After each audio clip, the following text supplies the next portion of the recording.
सुहृदं सुलभं सुखदं स्वनुजं च सुखाय ममोघशरम् अपहाय रघुद्वहमन्यमहं न कथञ्चन कञ्चन जातु भजे।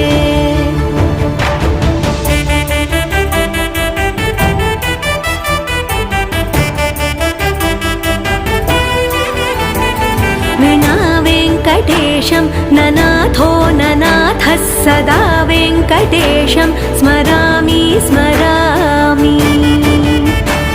हरे वेङ्कटेश प्रसीद प्रसीद प्रियं वेङ्कटेश प्रयच्छ प्रयच्छ।